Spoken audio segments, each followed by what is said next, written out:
Hello and welcome to a new episode of Dr. Y.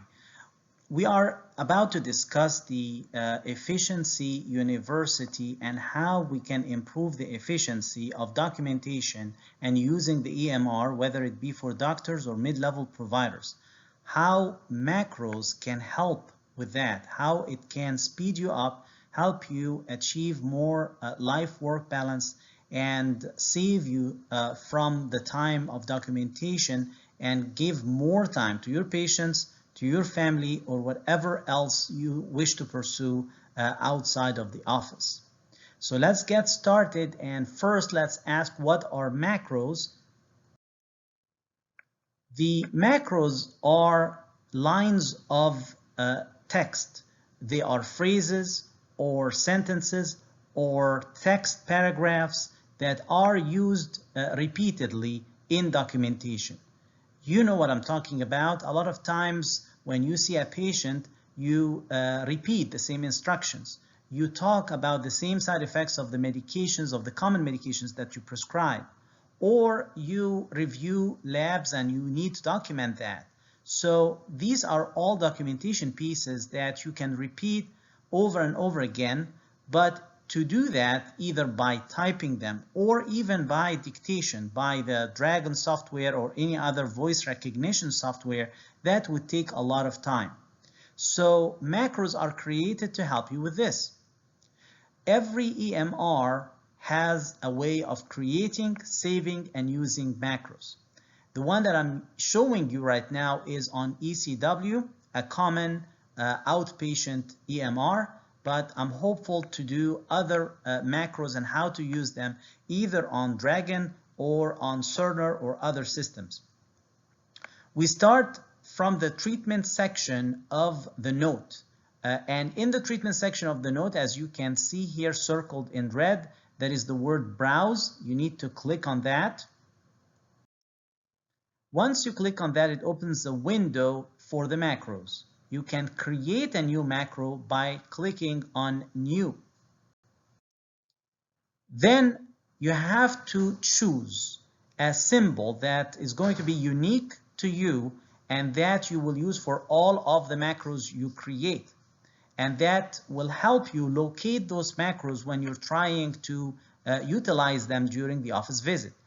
For the sake of this presentation, we chose the macro the symbol that is on the left upper part of your keyboard and looks like this. It's circled in blue, as you can see here, but you can choose anything that you want: a comma, a dot, star, whatever you like.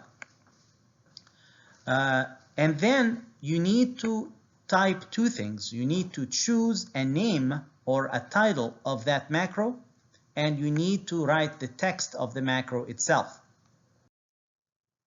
So in blue, we see the circle in blue tells you what the name or title of that macro is, and we chose to talk about the side effects of metformin. That's what we created as the title.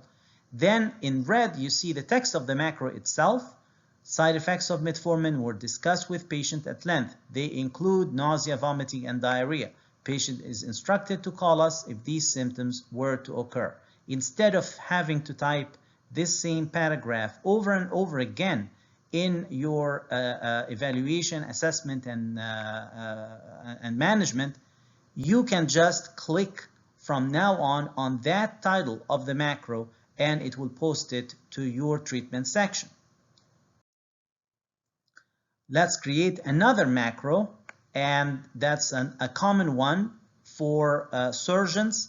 You can put it as RTC if infection. What that means is return to clinic if there is a wound infection or if you have symptoms that may cause you to think you have wound infection.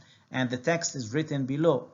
Symptoms of wound infection were discussed with patient. They include blah, blah, blah. He's instructed to call us if any of these symptoms were to occur. Notice when I make any of those macros, I make it gender neutral. I do not say she or he, because if you put it either she or he, and then you have a patient of the opposite sex that you are seeing, you would either have to edit the macro or if you leave it, then you made a mistake that is not good to appear on the note.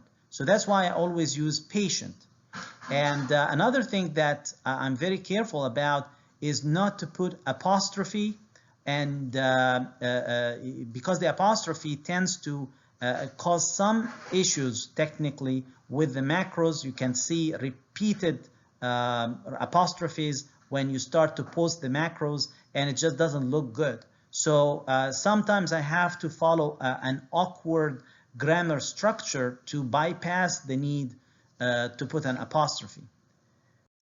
A third example here that we put was lab review. It's a common thing that we need.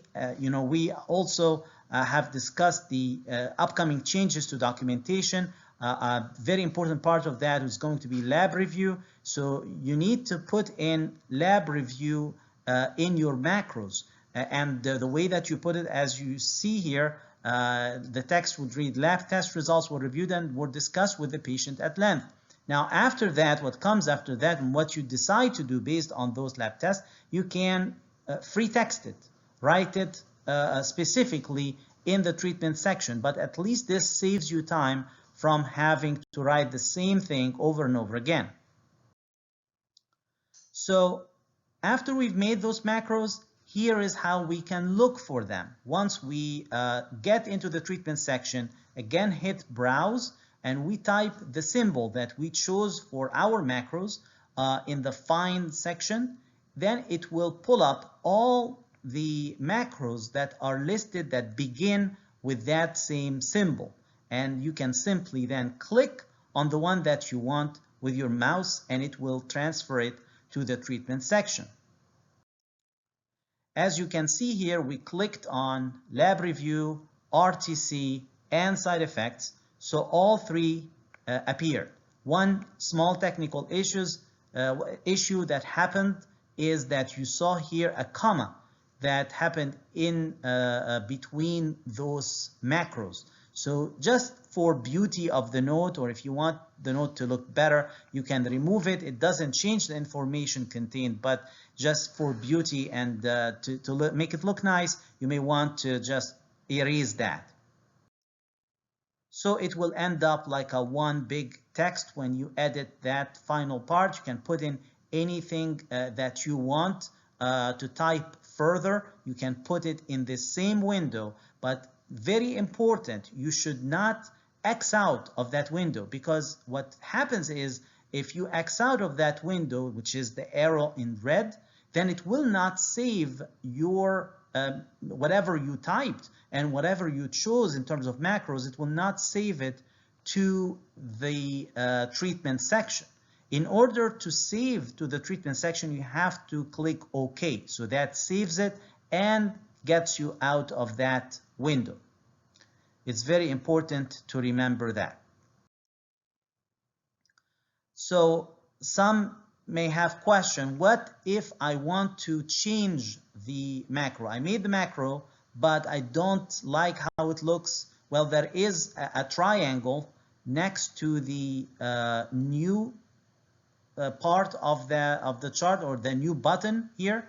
You have a triangle. When you click on that triangle, it gives you three options: new, to add a new macro, update the current macro, and you can just pull it up and then make any changes and save, or delete. Please do not use delete, especially on a macro that you did not create. If somebody else created a macro and it's going to become visible to everybody in the system, please do not delete their macros. They will not be happy with you. So in summary, macros are great for documentation efficiency. Almost all EMRs have the ability to create and use macros. Macros can be used for any recurrent phrase, paragraph, or text as procedure documentation, elements of MDM needed for billing and coding, patient instructions, discussion, or information about medication side effects. We discussed how to create, save, and use macros, and we discussed how to personalize and edit the final text so that it would post to your treatment section, to the assessment and plan section of the chart. I hope this has been helpful to you. Stay tuned for more presentations.